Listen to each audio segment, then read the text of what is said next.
Welcome, everyone, to the C-Suite Sales and Marketing Perspectives podcast. I'm Steve McDonald, your host. I guarantee you, we're not only going to learn a ton today, we're going to have a lot of fun.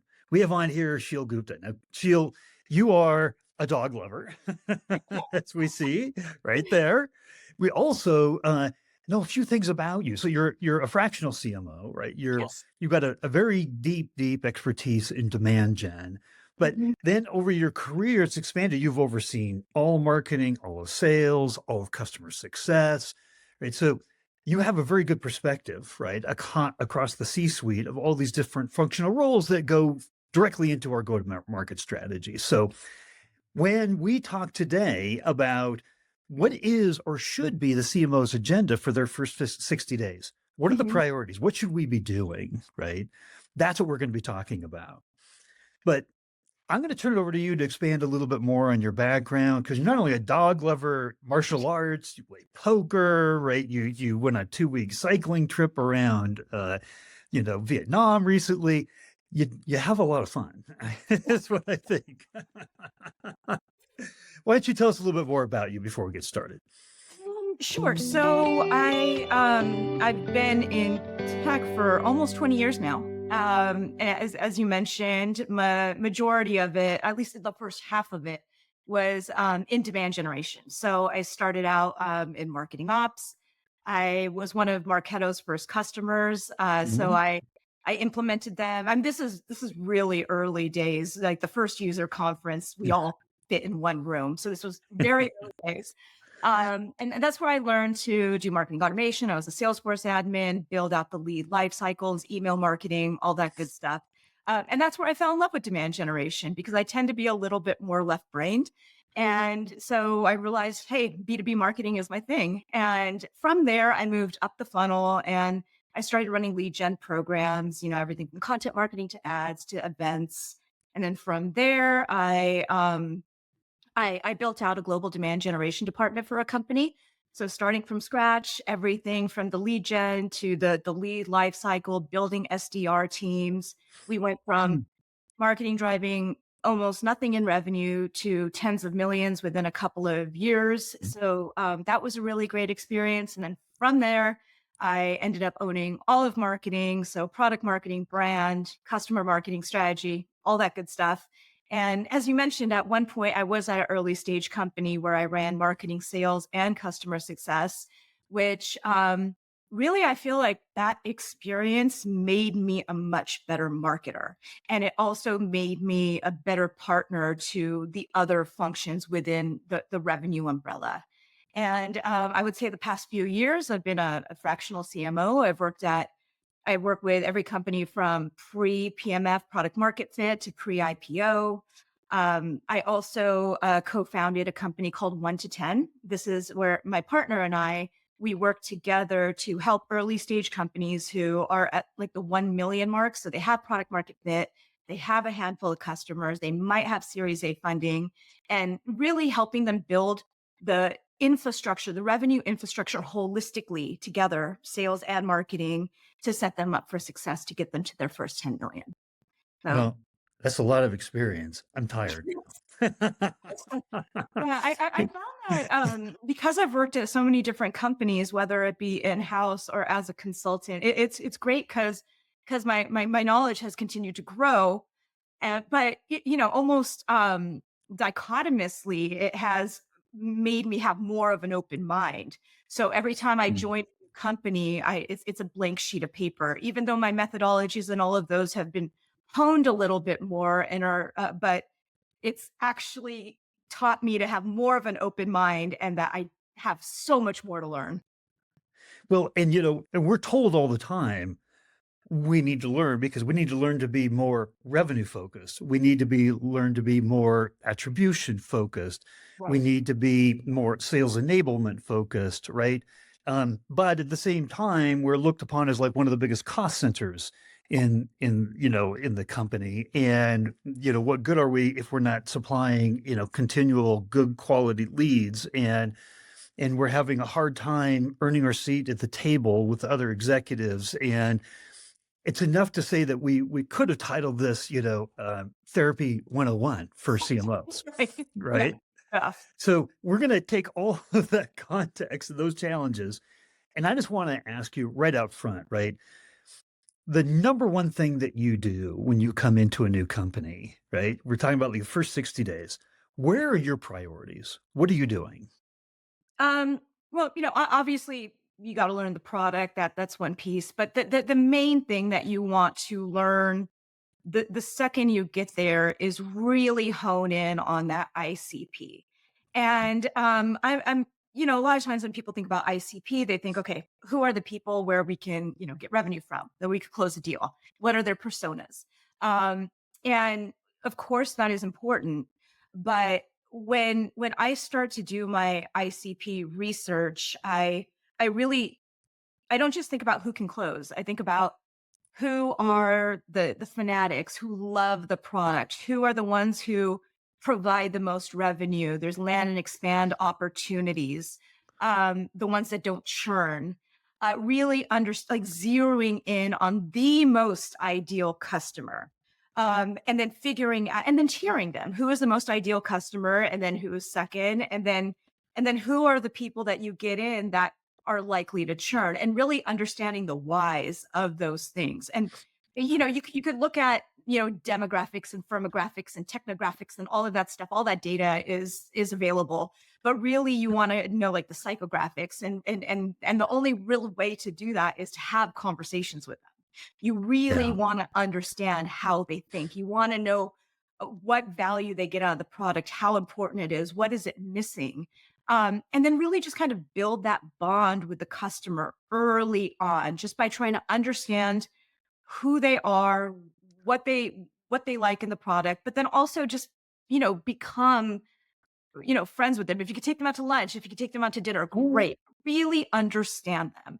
And then on the flip side, when it comes to learning about the ICP, one of the things that I found even more valuable, even though it's a little harder to pull off, is speaking with the customers that churned. Yeah. And that is really important too.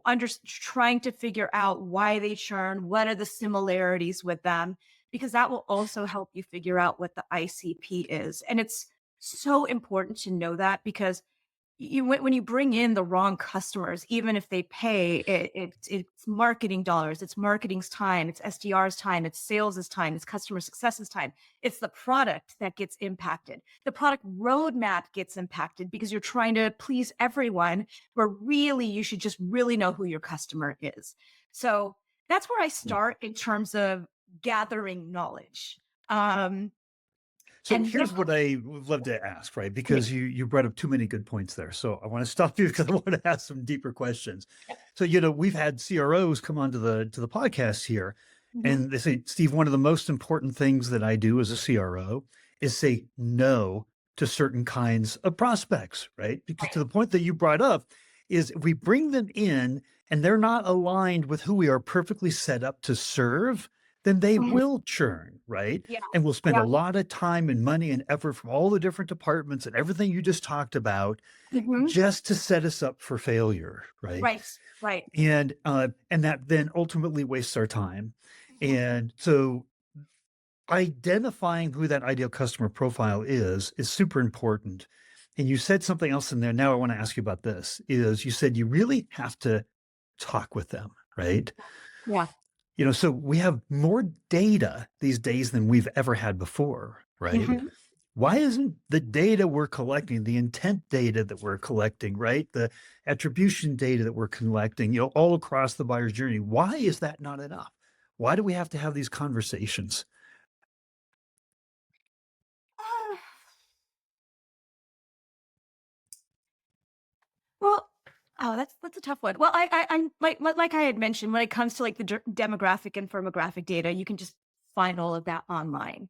Yeah. But really understanding what type of customer is going to gain the most value from your product is something that you could only have by having a conversation, like understanding how entrenched it is into their day to day, how many people on the team actually use the product and are dependent on it, and why.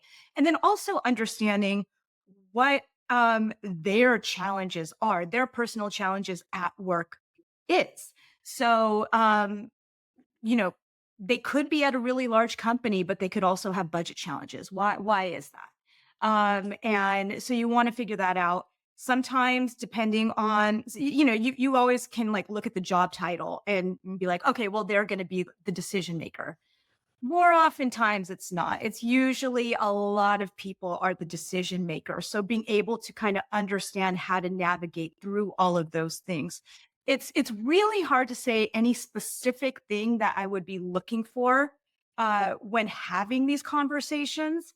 But all I know is the longer, the more of conversation you have, it does tend to that the good stuff starts to rise up and you start to really understand what separates the folks that make them customers that will stay for the long term versus the ones that might sign up for a year and then maybe a better product shows up. Like again, kind of Right. going to the thing where you want to be the you want to be great, not just okay. You want to be great for a smaller audience as opposed to being okay for a large audience. Because if you're just okay for a large audience, somebody else is going to swoop up and be better than you.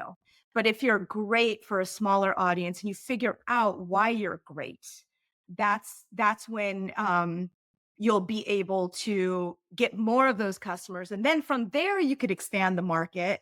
But really, you want to make sure that your top players are the ones that you keep and become fanatics over time. Yeah. I mean, I love what you said there because uh, if we go in with a blueprint already of Hmm. what we think we need to know from the client, Yeah. then we're not going to really understand. We're not going to get that good information. Yeah. There was a brilliant woman, Effort Ravid, that was on the podcast. She's a three-time B2B CMO. She's a chief value accelerator for Goldman Sachs, right? Okay. And she said, Steve, one of the most powerful questions that I ask CMOs, and she's a very strong proponent of having the actual conversation too. She said, here's the question. What do we do for you? Mm. Hmm. Right. I mean, we could answer that question, right? 10 different ways from Sunday, right? Like Right. we live and breathe, right? That's like, we know our own product. We know what we do for you. And she said one of the most important questions to ask because you don't really know what they're going to say. And you Hmm. don't know. Lots of times she said it's a very emotional response, Yeah. right? That they give you. And if you're open to that and you're open to learning, that response is usually a window and insight into what you do that helps them with the broader challenges they face in their business that you Right. didn't even consider, Yes. right? Yeah. So, A couple of things to add to that. Sometimes when I've done messaging exercises, sometimes my messaging would come directly out of the customer's mouth yeah, because yeah, I like, what do we do for you? I want to hear what they say because that usually will impact the messaging that would resonate with people who are just like them. Um, absolutely. yeah. And there was one other thing I was going to say. Forgot. We'll come back to it. That's okay. I can edit that Okay. out. So, uh, the next thing I want to know is how long do we have these conversations? Like, is this a ongoing part of what we do? Is this something we do to get ourselves up to speed? Like, what's your point of view on that? So I think you want to be careful with customers because you want to really respect your time, but also understand that the customers are gold. You need to maintain that relationship always. But you always have to be giving. So you can't just take. Hey, can I get a case study? Can you give me feedback, et cetera, et Right. cetera. You got to keep providing. So, one of the things that you mentioned about asking, customers what do we do for you? And then you could start to learn about all of their challenges. Once you learn about their other challenges, even if it's not directly related to your product, if it's something you can help with, you can create thought leadership around those things. So, like Marketo and HubSpot in their early days were really good at that. Before it was just a plain marketing automation system, but they used to have like definitive guides to social media and everything else Right. that had nothing to do with because what they were trying to do was make marketers the best marketers possible, even if it had nothing to do with their product. And by Right. having those conversations with your customers, it'll allow you also to have better thought leadership, continuously adding value. And, like, I don't feel companies have enough customer appreciation events. Every company has their user conference, but there's so many little things you could do along the way to show appreciation, gifting and things like that. So it's not just about checking in once a year with your customers with like a checkbox of things you want to hear from them, but it's about keeping that constant dialogue, constant appreciation.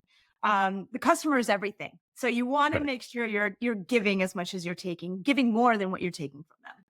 Well, 30 to 40% of our new annual revenue in a B2B company should be coming from existing customers, right? But we put about 98% of the effort towards new logo Yeah. development, right? Yes. So Yeah. that experience that you're talking about, that Hmm. staying in touch, adding value to the customer base, right? Marketing, we tend to say, well, we've got customer success, right? Guess what? Customer success has their hands full with putting Mhm. out fires, answering questions, trying to cross sell, upsell, right?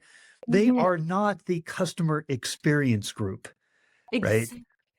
And going back to what you would want to do in the first 60 days is once you understand that ICP, you really need to look at the entire when you're doing an assessment of what's happening before you set your priorities, you need to look at everything through the lens of the customer, right? So you know the ICP, you know how they think, you know how they engage with brands.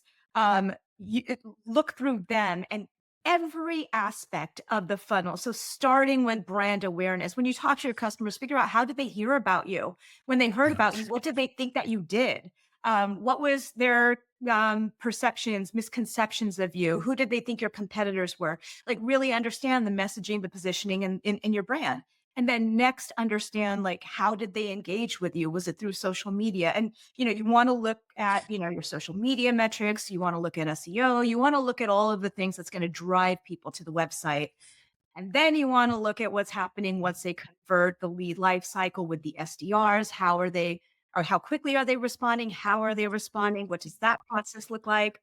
Then sales, you want to look at their whole process, make sure that they have everything that they need from marketing to be able to do their job efficiently. And then from there, they become a customer. You need to roll out that red carpet. You need to make sure you have a constant conversation with them and make sure that they know they're appreciated and you could constantly get their feedback. And that's what customer success is for as well.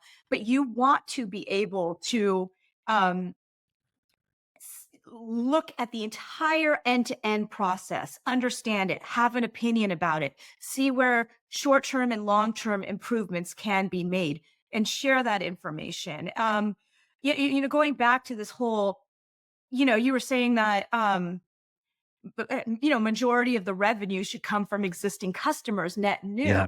and it's a problem for marketers because all they think is we're responsible for net new pipeline. And that's Right. all Right. that matters is that one thing. Right. Right. And what I would recommend to VPs of marketing, CMOs is, during the interview process with the CEO, that they also understand that the CMO is responsible for that. They're the voice of the customer. They are responsible for the entire customer journey, not just lead generation, the Right. entire customer journey. And then when you join, they should also make sure that everyone else knows that. Because if you ask people what marketing does, no one will ever give you the same answer. But Right. it's usually around like lead generation. But like Yeah. so it's really important to set that expectation correctly so you can do your job correctly. And so yeah, that is something I feel very passionate about.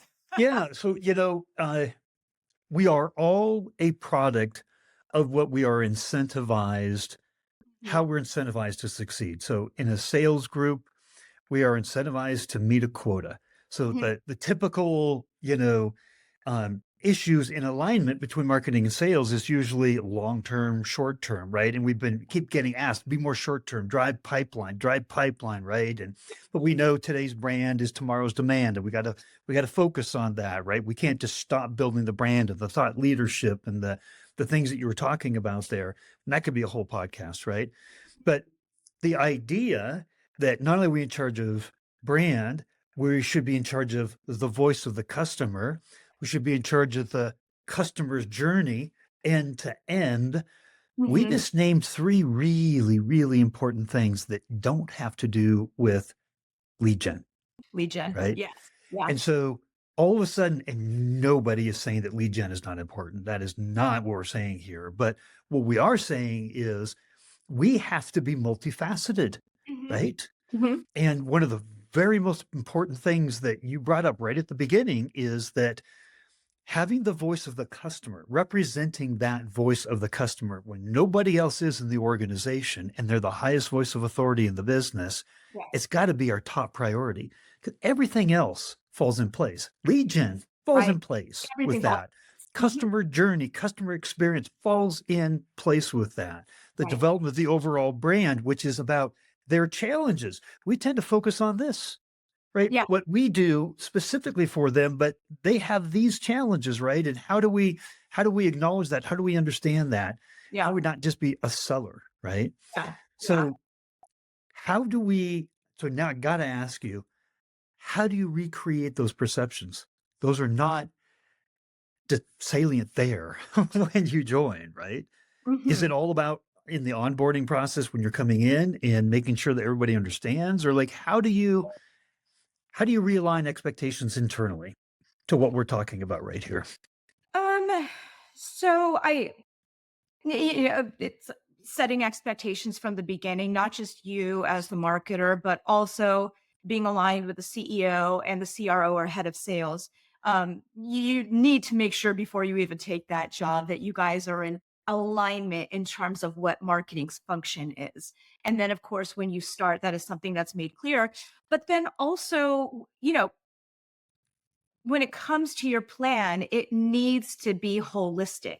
And when it comes to metrics, people always say, okay, marketing pipeline, or MQLs even. Right, right. But really the numbers like we should be talking about is CAC over LTV and NRR and those types of metrics Mhm. be reporting on and talking about and having an opinion on those because those at the end of the day is what's most important for the business. I mean ROI too, but step further, like going back to finding the customers that land and expand that don't churn.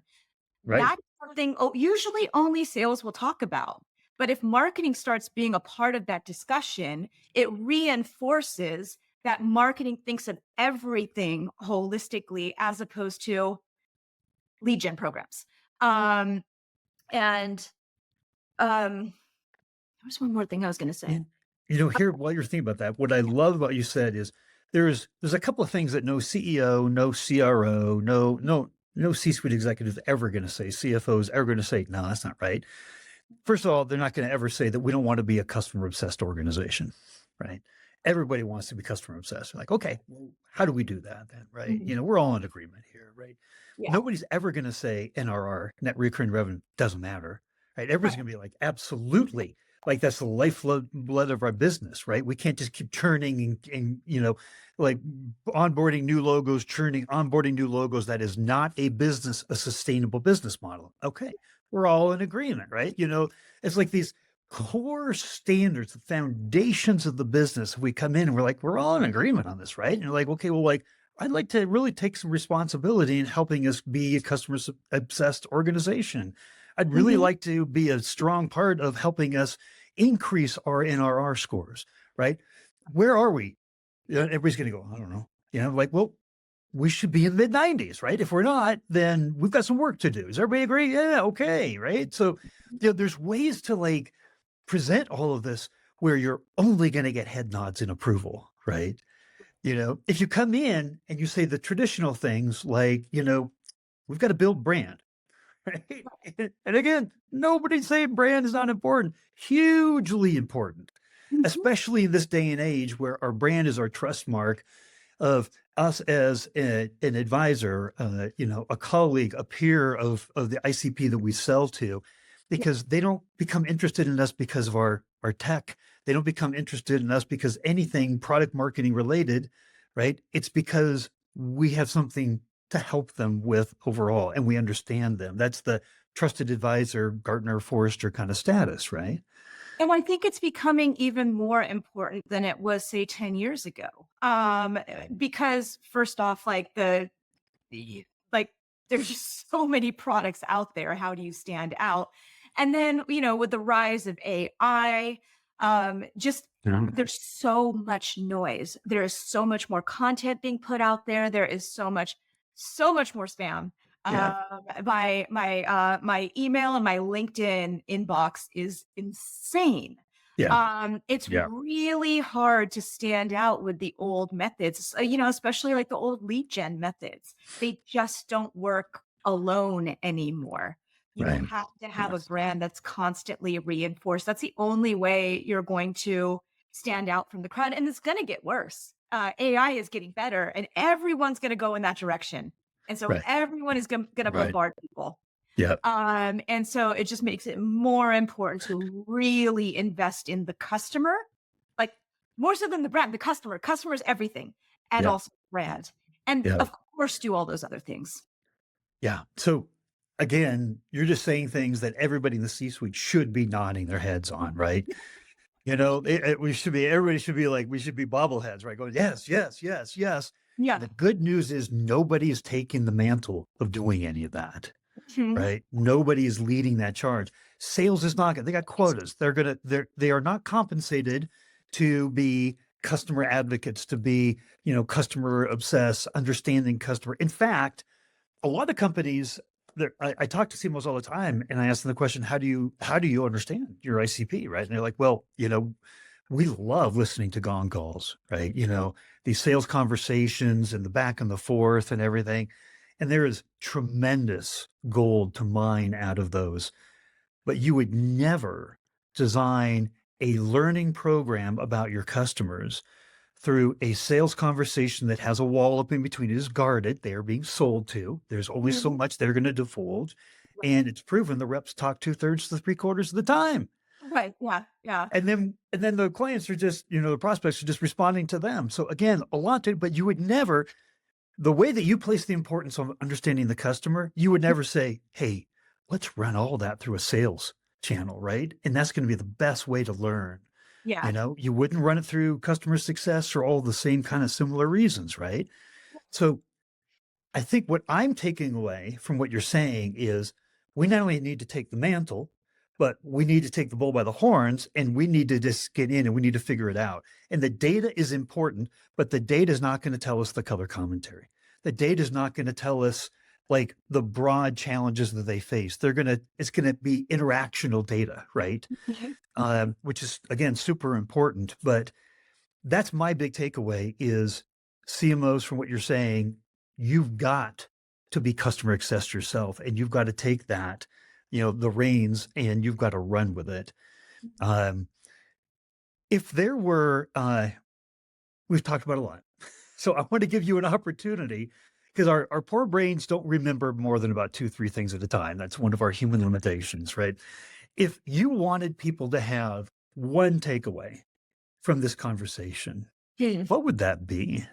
Um, there was one thing that we didn't talk about that I think is really important when you join as a CMO, something you need to do, which is something I wasn't good at. When I worked at Quantcast and I built out the demand generation department, fortunately for me, no one knew what demand generation was. No one really cared about me or what it is I was doing. No one really paid attention. That ended up being great because I was able to have all of the time I needed to build what I needed to build. And almost seemingly out of Yeah. nowhere, all the revenue showed up. Yeah.